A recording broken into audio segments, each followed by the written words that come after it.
What's up, my friends? You're listening to episode 5 of Hot Blooded. I'm your host, Kat Jones, and this is my podcast where I talk to musicians about love, rock and roll, and everything else that comes up along the way. This week's guest is Brady Deeprose, who is the guitarist and vocalist of a metal band from the UK called Conjurer. And if you're not familiar with Conjurer, honestly, you should just pause this podcast right now and you should go listen to their album called Mire. But to give you a brief rundown, they're this brutally heavy doom band with this absolutely soul-crushing, beautiful part to them that honestly sounds like a person going through all stages of grief in every song. It's obvious that they're really influenced by Yob, which he'll get to in this interview. My introduction to Conjurer happened when I was working for Kerrang in April 2019, I believe, and Conjurer was on tour with Rivers of Nile, Entheos, and Wolf King.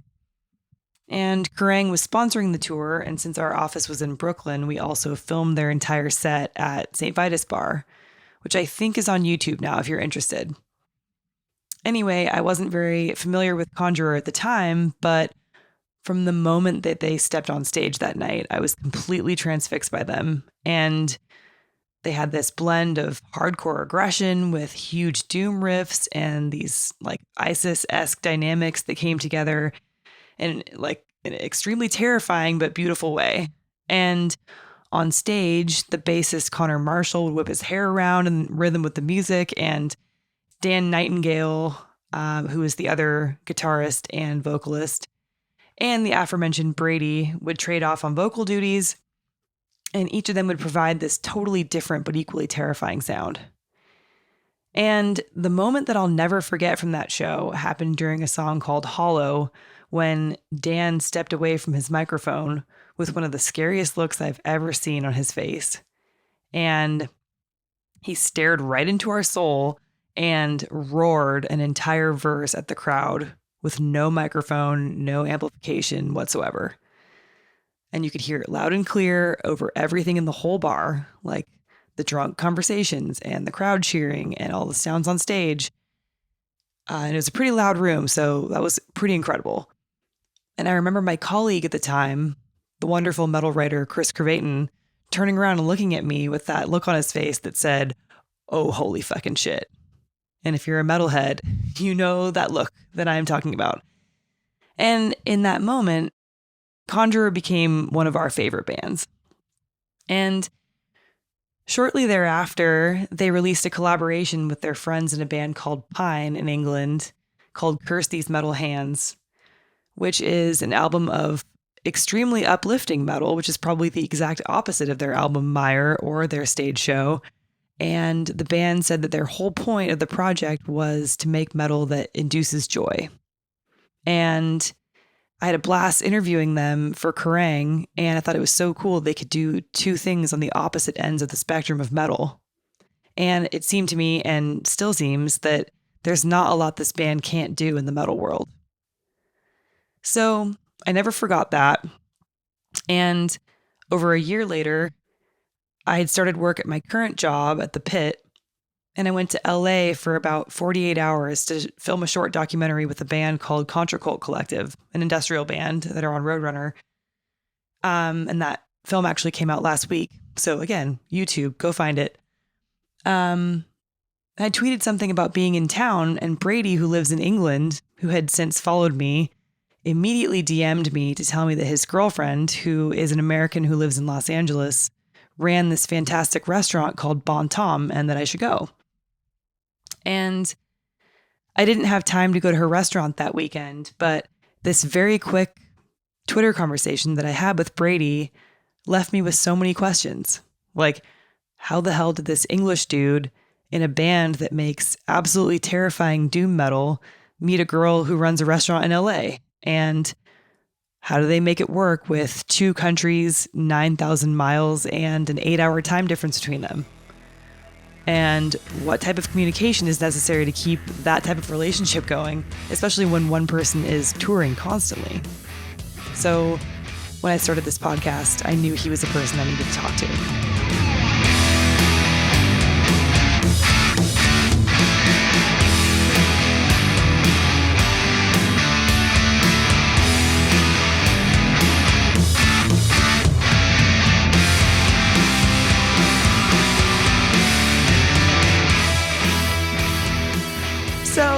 Tell me a little bit more about Conjurer. Like, how would you describe your band?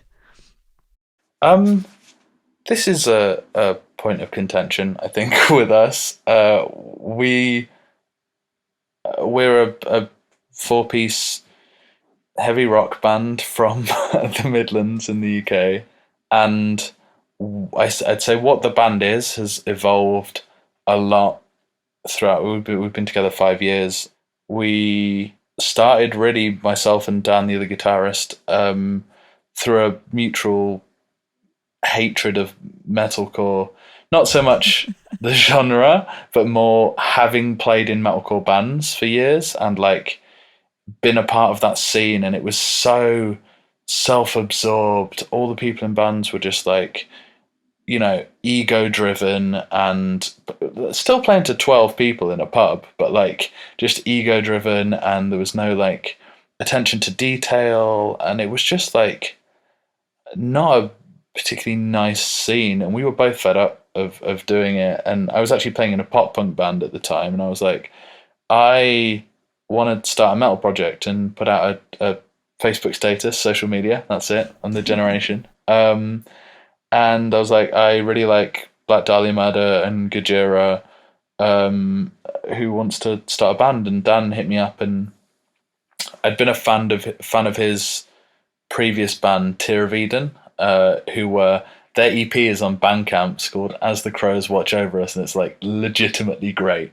We put it on in the van all the time. But yeah, I got to work with him, and he came to me with a couple of tracks, and I was like, I don't know what this is, but I love it. And it was really my introduction to kind of the doom, sludge, stoner, post-metal world, all of that.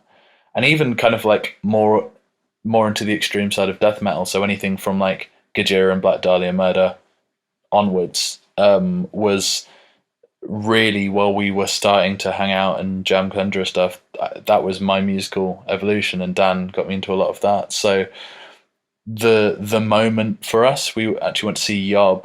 It was Yob, Pallbearer, and a band called Bast from the UK. Have you heard of them? That name sounds familiar. I know Pallbearer and Yob very well. Good. I used to live with Aaron from Yob in Portland. He was my roommate. No way. Yeah. That's wild. Yeah, I love them so much. Yob are the reason me and like Conjurer exists. Wow. In a quite a direct way. So like we were like jamming and writing stuff, and it was just like, this is our little thing. We'll see what happens. It's just kind of fun and new and exciting. And we were really into clearing the path, not clearing the path. Yes, clearing the path, but the Foundations of Burden record, Pallbearer, and we went to the Yob Pallbearer show. Bast completely blew us away. Watched Pallbearer, they were really good. Went outside and we were like, should we stay for Yob? Like, we liked the Clearing the Path record, but it was like, it's not really. Tell you what, we'll stay for one song, we'll see what happens. And we went in and like literally stood there transfixed, like jaws on the floor for the whole set of Yob, and just like could not believe the intensity and like the sound from a band with one guitarist. Like, isn't just it incredible? Everything. Yeah, and it was like unlike anything either of us had ever seen. And we walked away just like, I want to be in a band now. Like I want to do that. I want to play. It was at the Underworld in London. We were like, I want to play that venue. I want to make that kind of music. I want to be better. And it was like both of us, like a really defining moment. I guess Portland is a place that's very much tied in with the band and my kind of life. So the other band that were a huge influence to us were Armed for Apocalypse, who are out of Portland now, Chico, California originally. Hell yeah, NorCal. Absolutely. That's where I'm from. Oh, cool. Well, I'm not from Chico. I'm from about an hour and a half south of Chico, but my dad went to college in Chico and a bunch of my family lives there and stuff. Yeah. Oh, wild. We played in a Ike's Love and Sandwich Shop in Chico Oh, on a wow. day off on our last tour. That's Yeah, incredible. That must have been so it much was fun. it was sick. That Yeah, there were town like parties. 50 kids turned up. Yeah, it was wild. Couldn't believe it. But yeah, so those guys are based out of Portland as well, and like one of the bands that Dan got me into when we started, and their first record, Defeat, was instrumental in like. There's loads of Conjurer stuff ripped off from that album. Stuff we didn't even mean to rip off. It was just like so imprinted in the fabric of what we did. Was listening to this record, and we like played some shows with them when they came over to the UK, and now their drummer Nick is our driver in the States, and we're like Incredible. really fucking good friends. And so I met my partner through Nick. She's his best friend and used to work for her in Portland. So like everything kind of through this band and now through Portland has led me to the person I'm probably going to talk about a bunch on this podcast. Well, So that's a there's perfect segue for us to move into talking about her. So yeah. you met her when you were on tour, the same tour that I saw you on at St. Vitus Bar, right? With Rivers of Nile. Yeah. Okay, Yeah. so tell me about that. So Nick from Armed, who I will refer to as Nick from now on, Thank you for he clarifying. he was like, I'll sort out, wherever we are in the States, we're going to get like, I think we stayed in like comfort inns or roadway inns for most of the time, and it was like rough. But better than sleeping in the van. So, A small step up. but he was like, yeah, exactly.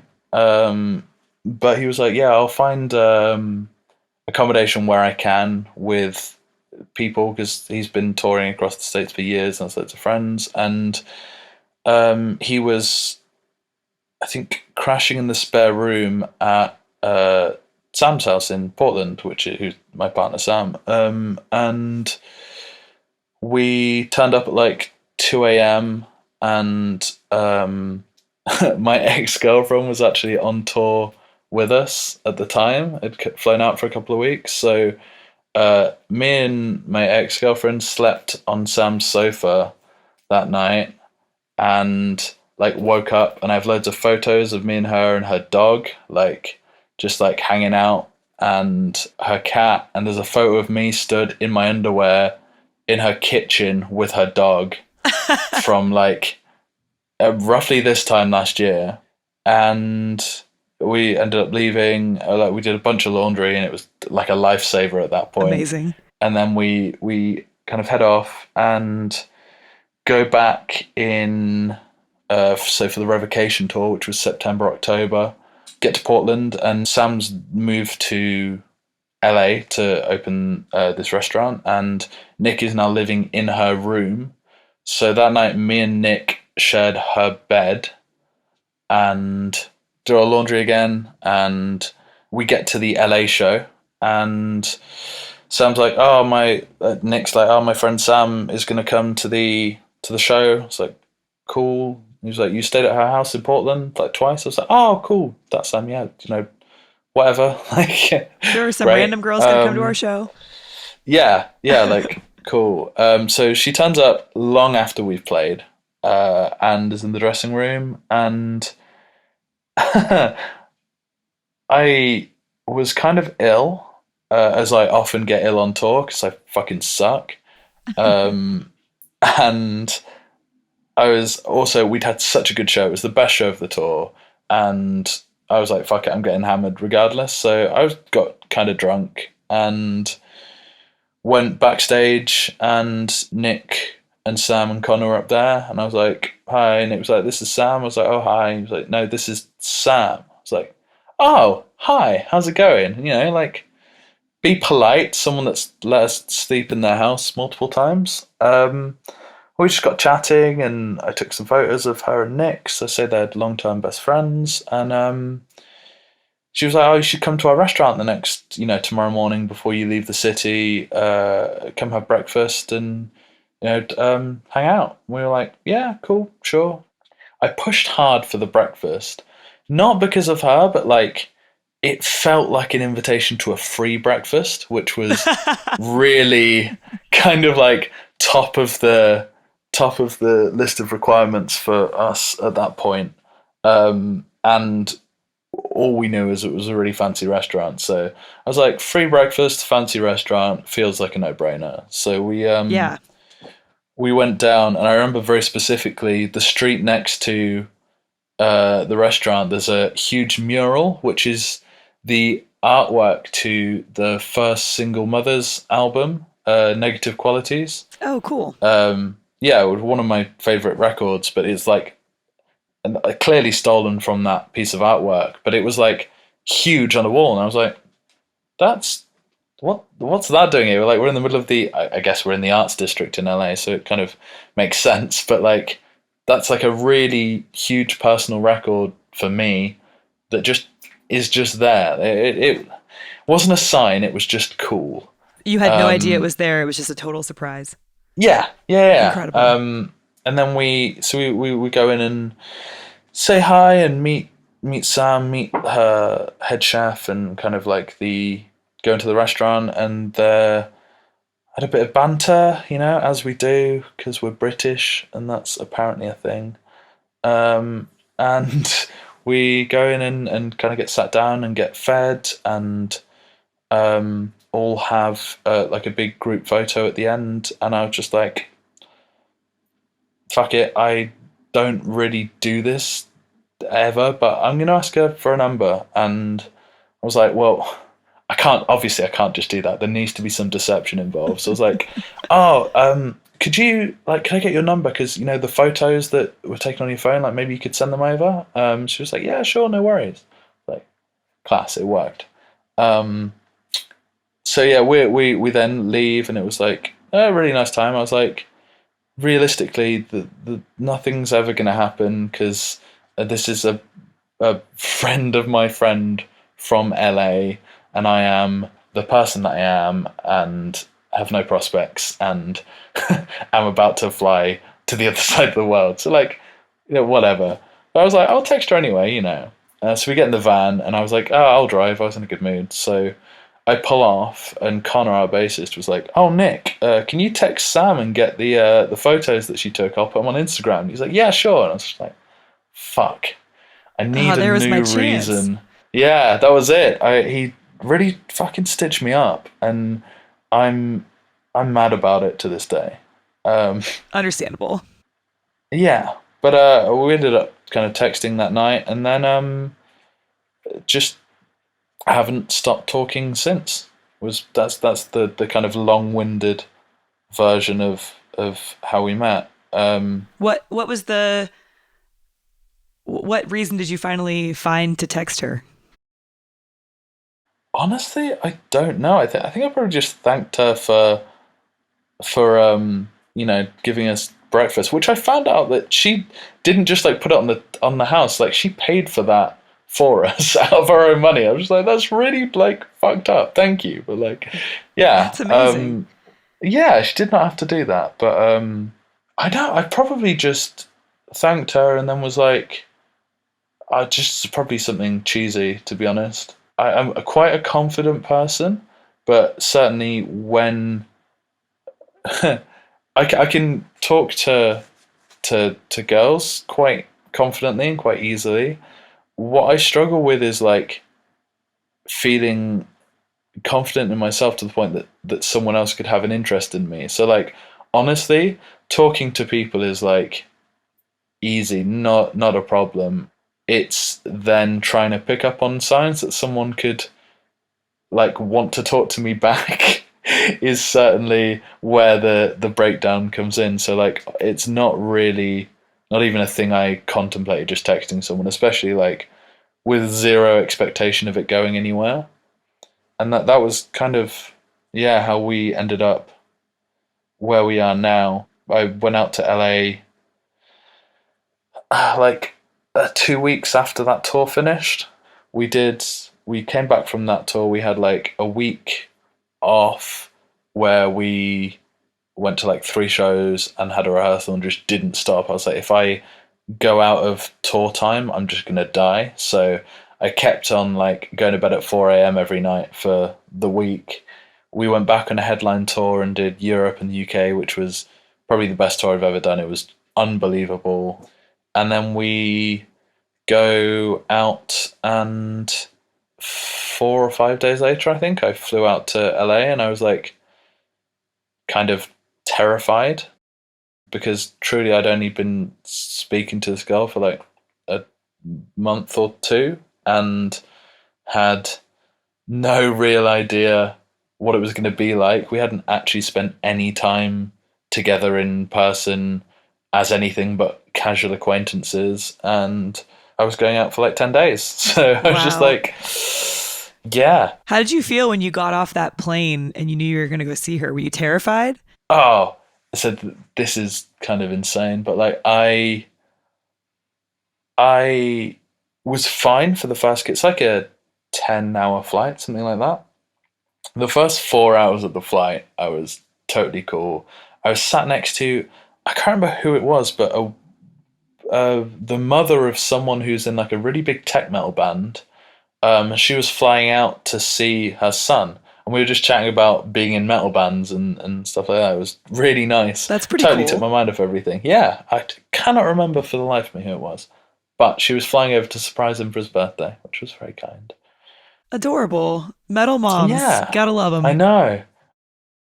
So I was on the plane, and I get about 4 hours in, and then I have my crisis where I'm just like, what am I doing? This is objectively insane.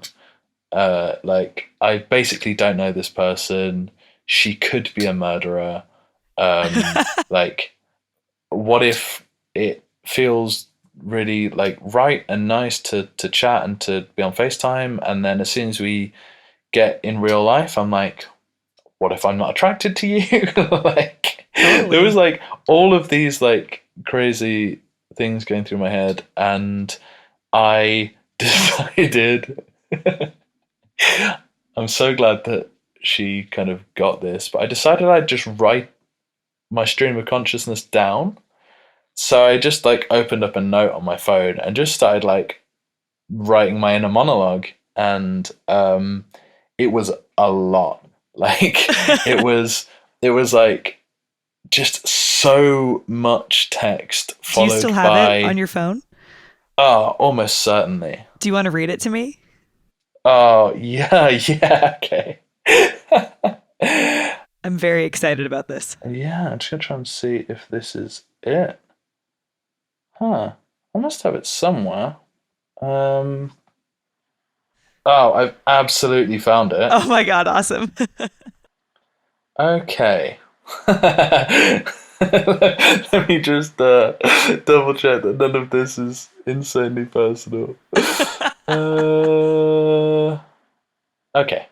I'm just going to read this out. This is kind of okay. So when I was on my flight, and that'll be an easy way to cut back in. When I was on my flight, I just started writing kind of stream of consciousness where I was at, and this is not something I ever thought would see the light of day. So I'm honored that you're going to share it. my thinking was, yeah, what I did was I wrote this, and basically when we landed and I got signal, I emailed it to her, and then I texted her and I was like, I've just sent you an email, by the way. It's going to take me ages to get through security. And my thinking was like, well, if she can deal with my legitimate crazy, then we'll be fine. And I'd rather she knows now and then just doesn't turn up at the airport and like fucking runs at this point than kind of get really invested and then her find out how much of an insane person I am. So Totally. thank God. I think that's a very wise way of doing things. Yeah, I think so too. So what I wrote was the title of the email is "How was my flight?" question mark. So I said, "Hi, I'm having so much weird anxiety about seeing you, so I decided to write you a letter that I'll send when I land. I'm currently 6 hours away as of time of writing this. I guess it's not anxiety because I'm not feeling dread, just quite a lot of nerves that to the point where I could be sick. Like, I've played shows in front of multiple thousands of people and have not felt like this, and I'm now trapped in a massive tube thinking about it. Ha ha ha. I know deep down everything will be fine, and this is purely because this is so big and I feel so many things, and I guess I've not really faced the reality of what I'm doing until now, and it's absolutely fucking mental. But coming back to reality, I'm just going to see a girl that I fancy. That's not crazy. It's a little bit of a trek, but other than that, this is very normal. I'm so excited, and I think maybe a lot of this is that excitement overflowing. Either way, hi. I guess I'll literally be within the same building as you by the time I send this, so I'll see you in minutes. I am scared, but I love you. We absolutely told each other that we loved each other before we met in person, which was huge and very unlike me, which I'll tell you about, I'm sure. Um, but okay, so the Wi-Fi. This I fucking paid for Wi-Fi on this flight, but this is not in the email. But I paid like $30 for Wi-Fi for the whole flight, and it just kept stopping, and I was livid. Typical. So, but okay, so the Wi-Fi stopped working on my laptop, so I'm just gonna watch films and not think about anything. I'd been working up until this point. Spider-Man: Far From Home was great, and I adore Tom Holland. Now I'm doing X-Men: Dark Phoenix. Superheroes are very distracting, lots going on, mortal peril, etc. I might be sick on you, which would be horrific, hilarious, and legendary all in one. Certainly an interesting start to the trip. I feel less nervous thinking about how hilarious that would be and the absolute numbers I'd do if I tweeted it. I'm excited to show you my Twitter accounts because I'm very funny and famous and popular. I basically napped through a good chunk of X-Men and I feel way better, calm and a little more composed. There is red wine too, which I don't know if it's helping or not, but I'm fucking drinking it. Anchorman. I've gone through a phase of watching old films I used to love, Dodgeball, Step Brothers, School of Rock, and Hot Rod specifically, that I've realised aren't actually as good as I remember. Okay, bar Hot Rod and School of Rock, which were actually better than I remember. And I'm just worried this will be pants. I'll report back unless I fall asleep. This film is about San Diego, and I've now been there, and it's weird. So much pop culture is weird, as I've experienced a lot of America, and it's lost that impossible sheen that the country had. Like, I feel I understand places, and it's all smaller than the media makes it seem. I'd like to try and explain this in person, / discuss it if I'm making any kind of sense. Hopefully this will keep you distracted long enough that you won't even realise how long you have to wait for me to go through security, etc. I identify with Ron Burgundy so much. You don't know who I am? I don't know how to put this, but I'm kind of a big deal. People know who I am. There are 4 hours, 27 minutes left of this flight, and now I'm just excited to see you. It's been a bit of a ride thus far. I'm assuming you've seen Anchorman, but if not, then we definitely need to watch this. The scene where he plays the flute? I see this as what it will be like when you see me play a show. 3.5 hours left. It's getting tedious now. It's so hard to distract myself. I wish I could text you or just call you. I hate being disconnected without good reason. I mean, yeah, flying to see you is pretty much the best reason, but I mean, really without the agency or ability to change anything. I don't know. I miss you. Anchorman was as good as I remember. I've put on the motherfucking Rocky Horror Picture Show and I'm ready for it. Will I dance? Who's to say? We'll find out together. Well, not together. I'll find out in real time and you'll find out in about 3 hours and 15 minutes. Holy shit, I just deleted this entire note. But recovered it. But man, about 30 seconds of sheer panic just then. Also, this is going to be way too big to send as one text, so I'm going to have to either split it up or email you. I've decided to email you and have edited the start of the message to make it look like that was my plan all along. Just know that it wasn't and I'm making this shit up on the fly. How do you feel about musicals? I've never been an avid... This is a lot, I realise. I've never been an avid fan, but I really love this. I have no idea how I got into it. I definitely don't expect answers to anything in this message because we can talk. I just want to run you through my flight for some reason. Currently flying past Lake Winnipeg. Also, I shouted about going to LA on Twitter and someone said there's an amazing national park a 3-hour drive away. I'll double check the name, but I'm sure you know / have been. But I'd love to drive you if you can take a day next week and we'll just go out and stay over somewhere and drive and hike and just enjoy a little bit of nature. No hassle if not, we need things to do next time I come see you. I have the Wi-Fi working and I'm making progress while I watch a very sexually explicit musical. This feels very good, I am calm and content. About to fly over the Rocky Mountains. It's cloudy and I can't see shit, but nice to know they're there. 1 hour and 51 minutes. That's all. I can do this. I hope you're really nervous and freaking out about this too. Oh shit, I see the mountains now. This is incredible. I regret not getting the window seat, but the legroom is fantastic. I've had a pretty startling amount of wine, but I'm not even slightly drunk. Mega adrenaline rush. 1 hour, 7 minutes. The lady I've befriended, whose son plays in Red Sea's Fire, thank God I noted that, has been mega supportive. Was just saying whatever will be. Don't worry, just enjoy yourself. This is going to be the best. Nearly over Vegas. We should definitely do a night there. Okay, I'm ready. 17 minutes. This could be the start of the rest of my life. I'm okay with that. The plane literally just tipped and started its descent, and there's no pressure. If we hate this, then that's okay. We can talk about it and work out what we want to do. We will literally be fine in every possible scenario. Unless the plane crashes, that would suck. I'm listening to Nervous, ironic, very loudly and singing along very quietly under my breath. But yeah, as ever with us, we win regardless. I'm so ready to be with you. I noted that there's a whole lot of fuck all around LA. Just an observation. The last 10 minutes of this journey so far have been the worst and or longest. I'm just staring at the map. I had basically signed this letter off and have now had to carry on messaging because I'll just go mad if I have to sit here and stare at my screen any longer. 7 minutes, but I get held up in customs for 5 hours. 6 minutes, 23 miles. That's some pace. 5 minutes.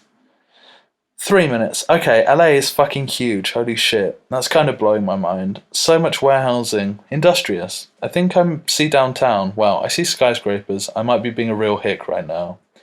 2 minutes. Do you know the venue 1720? We played there in March. It was cool. 1 minute. I guess we're fucking doing this then. See you soon. P.S. Don't read this and immediately turn around and leave the airport. Wow, that's amazing. Yeah.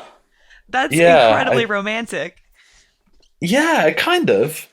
Which isn't usually my wheelhouse, but So, well, first, how did yeah. she respond to that? How did she just mention it to you when she saw you, or did she write back? She did not write back,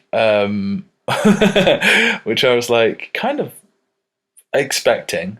And truly, I feel nervous having my phone out going through security, so I just didn't really look at my phone until we had an argument over which, not an argument, a discussion over which terminal I was flying into.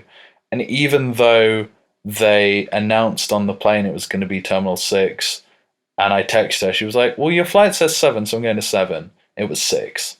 So after all of that, like it took me like an hour to get through security, and then I still waited for her when at the other end. And like honest, like the moment that we saw each other and like we kissed for the first time, then it was just like, oh, this feels exactly how I'd always kind of imagined that it could feel to be with someone.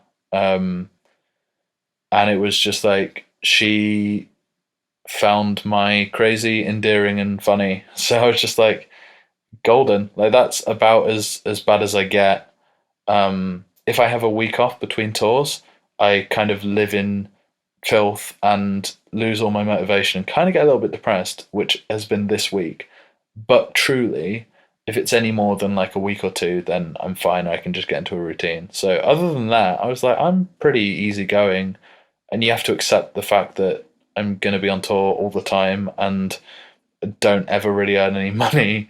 And when I'm not on tour, I won't really do much. And she's the only person I know that's busier than me. So it kind of like all of those things kind of just fell into place. And yeah, I still haven't officially had a reply to that email, but I take the continued success of the relationship as an endorsement of the content therein. Maybe after this podcast comes out, she'll be inspired to write you back. Yeah, I can only hope so. Yeah, I'll take it up with her. So, do you feel like the fact that you have this long distance relationship over like what 6,000 miles? Yeah. Do you think that has made it a lot easier to prepare for a relationship where you're going to be gone a lot of the time anyway, even if you're living in the same city? Um, kind of. Like at the end of the day, I I have kind of only ever really been in longer term relationships since I was like 15. So, like, having a this kind of goes on to answer that. Like, I feel like I've learned a lot about relationships over the last 10, 11 years, and what I found to be the key thing, and other, like, I'm definitely not the first person to say this, but like in my personal experience, communication above all things is just the most essential thing. And I think that if you have that, and if you have that on a very real kind of a level that kind of ignores all other boundaries, if you have that level of communication, then you can kind of deal with anything. So, yeah, I think being long distance makes it easier, will eventually make it easy, like, very much hope we get to live together at some point. It'll make it easier for me to go away, but truly, even if we weren't long distance, like, having that level of communication makes it easier. And we talk every day for however long we have free, really. Like, it's not, we don't like have a schedule or anything like that. And yeah, just like knowing that whatever I do and whatever kind of happens in my life, there is someone that will completely and utterly accept that, and like love me for that, is really kind of astounding. And truly, like, I've been as much of an issue in every relationship I've been in as the other person. I wouldn't ever try and imply that, a partner I'd been with previously was the reason we broke up, because that's not the case. And I know that my level of communication has been less than adequate to woeful, somewhere on that scale, for the rest of my life. And truly, it was lacking in self-confidence and lacking in confidence in a relationship. And I think also just like not really finding the right person, or not finding someone that I connect with on the level that you need to kind of make this work. So yeah, I've lost myself rambling there, truly. It's a pretty wonderful rambling, though. I think, Thank you. I mean, I was going to ask you about what was it that you learned from your past relationships that you can now apply to this beautiful new one that's really working for you? Yeah, truly is that communication. And just to like, the other thing is to be very like upfront and firm about boundaries. I like to think that I have always been, with every partner I've been with, been very understanding of them having the time and space to do their own thing. So, like, for example, if I was chatting on the phone with someone and they were like, "Oh, okay, cool, I'm gonna go hang up and watch the football now because my team's playing and I want to watch the football, the soccer, the real football," um, and I would be like, "Cool, all right, we'll chat later." And I have never been as kind of never allowed myself to have those kind of boundaries for myself. So, like, I would always put whatever I was doing, or felt like I always had to put whatever I was doing on hold for someone else, to the point where I would just completely shut down and then block that person out. So I'd either be like 100%, I will drop everything for you whenever you want, and to the point where usually it'd be when I went on tour and I'd just stop talking to them and be like completely in tour mode and just focus on, doing whatever I need to do on that day and hanging out with my friends. And like, neither of those things is healthy at all. So it's like truly about finding the right balance. And I'm in a relationship where I feel like I literally said it the other day. The football team I support, Aston Villa, were in the Carabao Cup final, and I was on the phone to Sam, and I was like, "Right, I'm gonna go now and watch the football because truly that is more important to me than you." And she laughed and was like, "Cool, have fun." And like, for me, that was such a huge moment because, like, obviously I was joking, but like, really, that was me saying, like, I care about you, but this is a small, inconsequential. It's a cup final. It's a big deal, but it's like, in the grand scheme of things, it's sitting and watching a football game Right. on TV with my mum. But that's important to me, like sharing that time with my mum and, like, you know, supporting the team that I've supported since I was literally since I was born. I came out of the hospital in Aston Villa baby grow. Like, that's like a thing that I like to do for myself, and to have someone that it's not even a conversation, that it's not even something we've ever had to talk about or even think about. Just like, yeah, you can have your own life, you have that space, and like, it is respected that, you know, we can give each other the space to do whatever we want to do. And boundaries boundaries and communication, I think, are probably the two most important things that I found thus far. And like, stuff like honesty comes under communication, I think. Hmm. um that's kind of where I'm at with it. Do you feel like you're a particularly romantic person? I think I like to think I am. And truly, I haven't been in the past.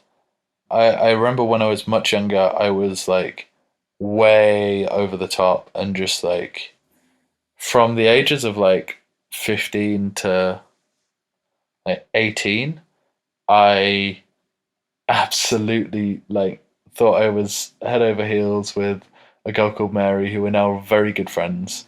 And I definitely like scared her away by just being like too much, like all the time, like way too much, and like Give me an jealous and example. paranoid and just like,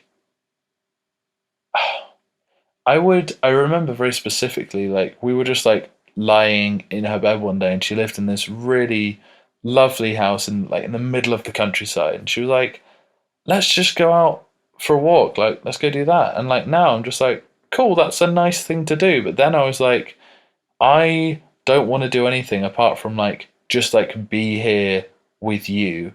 And it was like, just like weird shit like that, and just like, just being like kind of like too much and like possessive. And like, I remember feeling really uncomfortable if she'd go out to a like a house party or something like that. And truly, that was me, my lack of confidence in myself as a partner, going, well, I feel uncomfortable with you going out and having fun with other people because I feel like you're going to meet someone you'll prefer to me. And I know that I eventually drove her away by being like that. And truly, we were both kids, and it like completely broke my heart. And it was, looking back, it was really dumb, but it was like, you know, a thing that I had to learn. And, you know, I think that there's no such thing as a bad experience outside of like, like something that's abusive, in terms of, you can have negative experiences, but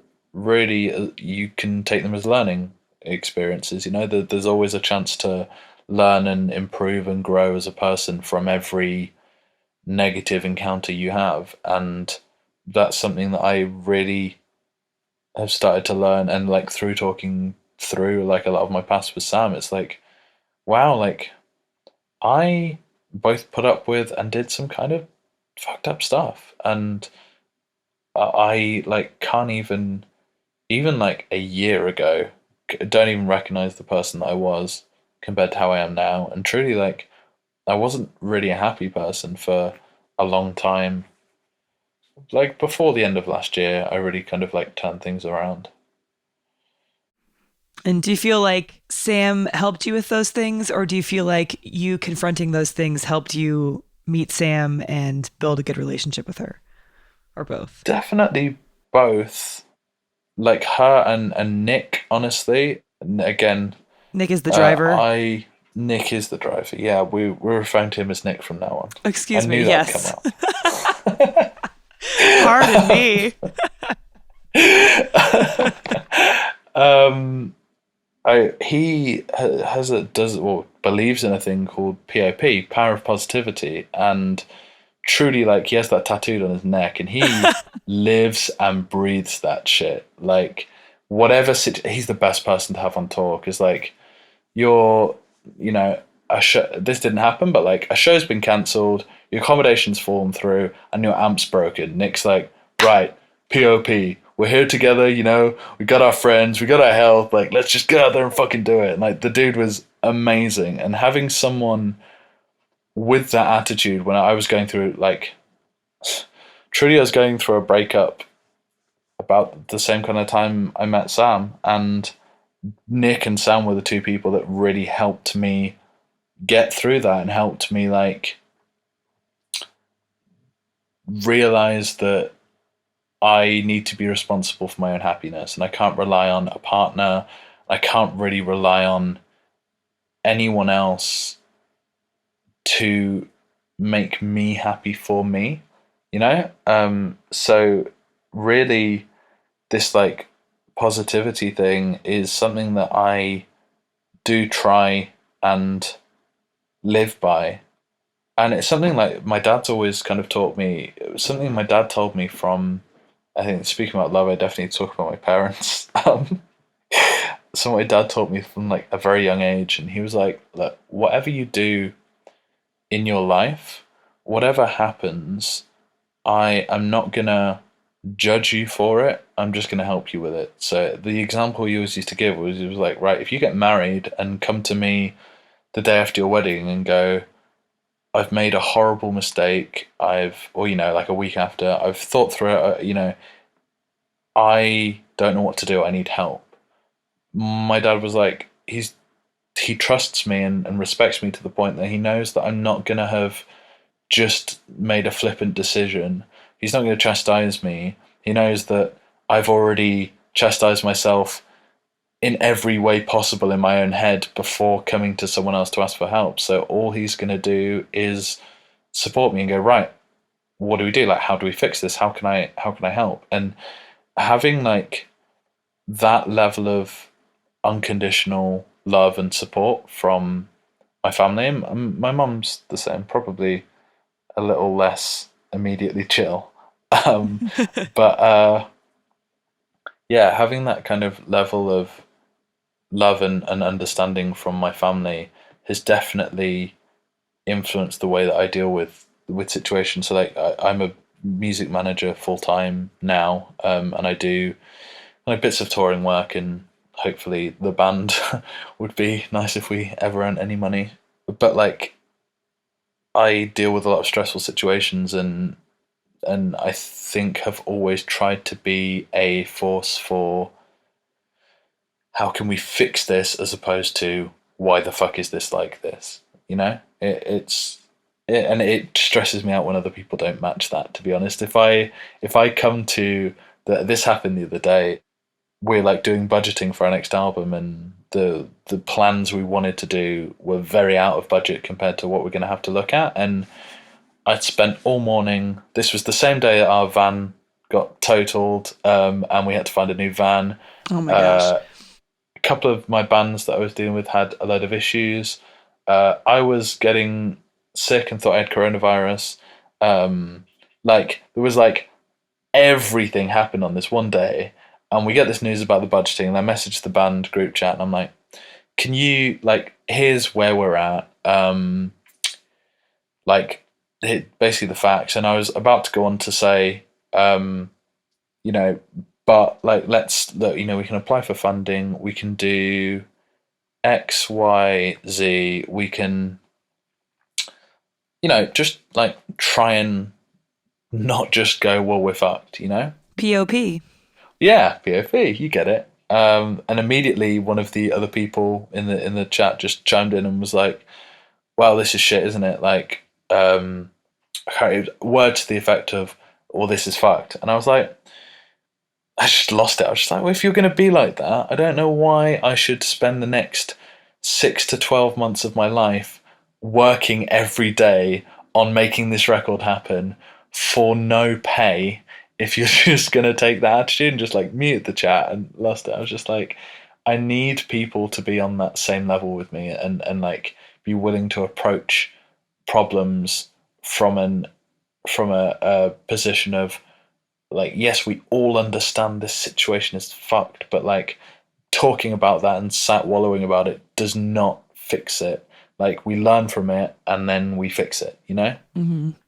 And I think like the atmosphere growing up with my parents was something that definitely kind of got me to my current way of thinking. That's really amazing. It's funny, something you mentioned before was about, like going through your life and making sure that you're holding yourself accountable for the mistakes that you Mm, make or the the feelings that you inflict on another person or um being too much at times or being or like combing through why you feel jealous or things like that is kind of like the mm. concept in Yob's clearing the path to ascend. Like that's what the title's all about. Like, Ah, I did not know that. That yeah, makes it's really sense. like if you want to ascend to whatever that means to you, like be a Mm, better person, get a promotion at your job, be more spiritual, become happy if you're depressed, like whatever ascending means to you, then you have to mm. do the work and you have to put in the time and the effort and the accountability that it takes to do that. So I think it's really cool. That kind of comes full circle. You said that That's band wild. really inspired Conjurer, and then here you are kind of talking about those same things in your own personal life. I had no idea that was. I'm absolutely gonna have to listen to that again and read through the lyrics. That's wild. Definitely. Oh man, it's such an amazing album too. I feel like I cry every time I Yeah, listen to it. it's definitely from that show. You know the sample where it's like time to wake up, and then it like kicks in to the Hmm. main riff. Mike screamed that live, and it was just like silence. She went time to wake up, and then just it was Oh my amazing. God, that's so I could incredible. like really like visualize that exact moment. To wrap this up, why don't you tell me what's your go-to breakup record? Oh, that's funny. Go to breakup record. So I would probably do like something really fucked up and just listen to whatever my partner at the time wasn't into.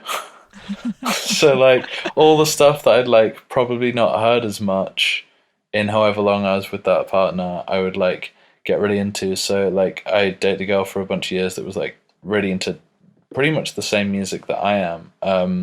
So like listen to way more like pop punk and emo stuff with clean singing in it. When we broke up, I guess like I don't really use music in that way. I try and stay up to date with current music and releases, and you know, there's never enough time to listen to everything. Even I feel like even when it's your job, like there's never enough Totally. time to listen to It's everything. literally my job, and there's Yeah, not enough hours in the day. yeah. So I have one last question for you, which kind of ties into that, and that is, well, just to give a little bit of backstory, I feel like Conjurer really is like one of the most cathartic bands I've ever heard. It's so incredibly heavy and so aggressive and so just pure anger. Like it's Mm, like I remember having a conversation with my coworker Chris at Kerrang one day when it was the day after we saw you guys actually. And we're talking about how so many people would describe Cradle of Filth or something and their imagery as being really evil and really like mm. it's so satanic and stuff. But when you see Conjurer, like that's what evil sounds like. It's like you feel it in your bones. You're like, oh my God, this guy is so angry. Especially when Dan, leaves the microphone to go scream at the audience and you can hear him audibly over everything in the bar and the talking of the Yeah, people and the amplifiers ringing and everything. I don't know how he does that. It's amazing. But in any it's case, scary. you hear a band like that and it wouldn't be your first thought to think the dudes in this band love their girlfriends and they're so sweet and they're the kind of people that would sit on a plane and write a letter for 6 hours to the love of their life. Do you Mm. feel like there is a weird misconception about metal singers or metal musicians, especially men, and their feelings? I think, yeah. I think from within the scene, everyone that's like even sets a toe in it gets it immediately. Like I remember when I was first getting into metal, my mom was like, "Oh, I used to like Ozzy Osbourne back in the day, and like Marillion," and then now she like I walk downstairs and she's like listening to the new Trivium song before I even knew there was one out. Cool. Like she's like way into it. Trivium is a good mom band, I think. Oh, absolutely. Trivium, Slipknot, Rammstein, like a few If few my heavy mom, if bits I caught down my mom there. listening to Rammstein, I would die. I would be so happy. She took her boyfriend to see them like the other month Oh when my they came God. around. She was like, "We're going," and he's like not into heavy music at all, but like loved it. He was converted as well. He was like, "It was amazing. Wow. It's great." Yeah. But yeah. So like, I remember getting into metal, and my mum was like, I could tell like a little bit nervous, especially like I dyed all my hair black and had like all like a Cradle of Filth shirt and all it was it was a mess. Um and then as soon as she like met the people in the scene and met my friends and met my band members, like completely understood that it was all of the misconceptions like throughout society were like just that, misconceptions. I think that people within metal, most of like the really sweetest people I know in the world that I've met through metal, like Nick Harris is like honestly one of the best humans I truly believe to exist, and it's like a fucking 6'5", absolutely ripped monster, like smashing the shit out of a drum kit, like looks terrifying, but like would do anything for his friends, like there are a lot of, like you say, misconceptions, and I think it's becoming easier for people to talk about emotions, mental health, like all of these kinds of hot button issues. Metal's always been a place where you can kind of access that shit. Like look at Bloodstock Festival in the UK. They have a stage named after Sophie Lancaster, a girl that was um, killed in a like because she was a metalhead, like just attacked randomly, and the Sophie Lancaster Foundation are like one of the charities that benefit from the festival that go to kind of helping people within metal. Like all of these kind of communities within heavy music are so important and so ingrained within the culture, and like you're talking about a group of people that have had to each individually work to get into a sound that isn't naturally enjoyed by humans. Like, no baby is going to want to listen to fucking the first Behemoth record, you know? Like, it's not sounds that we're naturally drawn to, maybe in like a primal way, but you have to put the work in to get there. And I think that just opens it up to like that if someone's come to a show and they're like watching a band where a guy's screaming, or like that there's a musician up there yelling and they're going, this is cool, you have that respect for them to go, you've put the work in to get to the point where you appreciate this. And I think it fosters better relationships between people. I think there's a lot more as soon as you get into more cerebral music, like anything above Five Finger Death Punch, like I feel like people have really like, you know, but like where it's difficult in accessible music, and people have a level of understanding. And I think people are way more open to talking about that kind of stuff, and I think you tend to find people in less accessible bands are more intro- introspective and more um, more willing to access deeper parts of themselves and share it with people. Like there's a track, Thankless, on our record, which is basically about like straight white privilege almost. Like it's Dan going, I feel fucking miserable and I have literally no reason to, because everything in my life is great and I have really amazing supportive family, great friends, my band's very successful, and I sometimes think about wanting to kill myself. And it's like, but within a record that is quite, based around hatred and sadness, there is this space for introspection, and people don't go, why are you talking about that?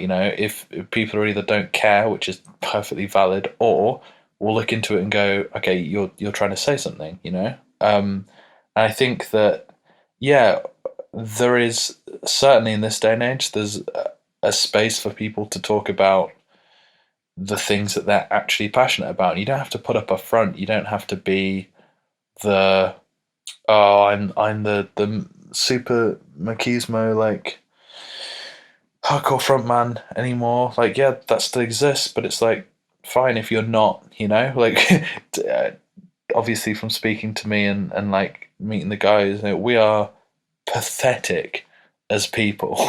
Like truly, we do not live up to um the the the image conjured up by the music.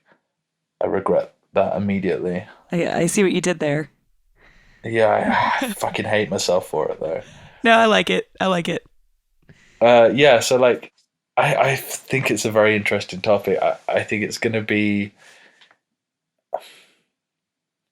It's something that I'm more comfortable talking about now than I have ever been, truly. And at the end of the day, I think people, personally, I and we as a band make better art and like function better when we're happy. And I know that sounds very obvious, but there's this stereotype of people functioning on dysfunction, Hmm. and like you need to be depressed or like addicted to something, or like XYZ to access your inner artist. And yeah, like a lot of the, especially on this new record that we're writing in the minute, like a lot of the concepts behind it are based around fear and guilt and shame, and a lot of those things, it's kind of a look inside Dan's head, and it's fucking terrifying, to be honest. But like he is going into that really dark place that sometimes acts, he has to live within, and sharing that with people. And I think for him, that's a form of therapy and allows him to be a happier person. Like to see, speaking of people I love, like he's someone that I love. Seeing him come from 5 years ago, we'd hang out for a weekend and he wouldn't be able to look me in the eye, and he was, you get like 5 words out of him, an hour. Whereas now he's like very functional and like going on tour for like 2 months at a time in America, and all of these things that I was like, you will never, I'm sorry, but like you will never do that. That's never going to happen. And like seeing someone grow and evolve and like become the kind of person they've always wanted to be through doing this and through that negative expulsion every night almost, and talking about some really horrific concepts for our artwork that are very personal, and to him, to see all of that come through and allow someone to express themselves and be a happier person, I think is what this kind of music is all about. It should be a path. It's like that's clearing the path to ascend. Like it's doing all of the work and kind of clearing through the bullshit to allow yourself to let that stuff go. It's something that I definitely do every night with performing. If I've had some shit going on in my life, I put that into my performance and I feel better for it. It's catharsis. It's, it's a real thing. And yeah, if people aren't willing to talk about that within music, I find that baffling, because I think it's especially heavy music, it's such an emotionally driven art form that, yeah, it's like the two are intrinsically linked. That's a really beautiful, beautiful way of putting that. And, Thank you. It's interesting being a fan and describing your music as very cathartic to listen to or to see. Like, it's like an overwhelming experience to see Conjurer. But to know that on stage, you're getting the same thing out of it is incredible. Not every night. Some nights it fucking sucks. Totally. But You're gonna have your off nights. But when everything comes together, yeah, it's definitely more than just playing some songs. But sometimes it's just playing some songs. Just like every job, right? Yeah, absolutely. So, Brady, thank you so much for doing this. Where can people find your music? And where can they find you online? Honestly, if I have to tell them, like, just don't bother. Like, if you can't find the Conjurer album on the internet, wherever you normally listen to music, like, go to a record store and buy it. Just do that. Like, I'm gonna do a serious answer because that's really dumb. We have an album called Amaya, and it's some songs about us being sad, out via Holy Roll Records, which you can go to and buy it with real money, or Death Wish in the States. And we have a really happy record called Curse These Metal Hands, which is the exact opposite of the Conjurer record. Same places. And we just put out a cover split with our friends in Palm Reader where we covered Mastodon and Slipknot, which was a lot of fun. And we're going to put out a new record next year, Holy Roll UK, Nuclear Blast, Rust of World, and it's going to be really fucking miserable and probably quite long. Good. That's perfect. That's what we want from Conjurer. Thank God. Bring us the misery. I mean, Curse These Metal Hands is a beautiful, uplifting, incredible record. So if you guys decide to do another one of those too, I will not complain, but bring the misery too. We've written a new song. Good. I can't wait to hear it. It's got banjo in it. Oh my God. I love me some banjo, man. Absolutely. Anyway, thank you again so much. Yeah. Thanks for having me. I'm gonna turn the recorder off now. Sensible.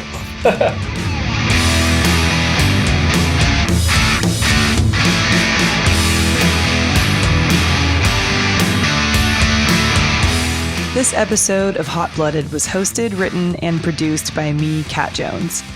It was edited by Evan Dulaney, and the theme song was written by Jordan Olds. The logo was drawn by Corey Largent, who goes by Insane Clam Pasta on Instagram, and additional graphics were made by Jonathan and Amaya. Special thanks to Matt Benton and Chris Kervaten. I also want to give a huge thank you to the people who subscribe to the Lover tier on Patreon. Janet Talenko Davis, Mark Bassett, Rob Menzer, Ryan Carty, Ronnie Rodriguez, and the band Drug Salad. If you love this podcast and you want me to keep making more, subscribing on Patreon is the best way to help out. This is 100% DIY with no ads or distribution, so every cent makes a huge difference. See you next week, and until then, FaceTime with people you love and make sure you go on lots of long walks. Just make sure you wear a mask, you ding-dongs.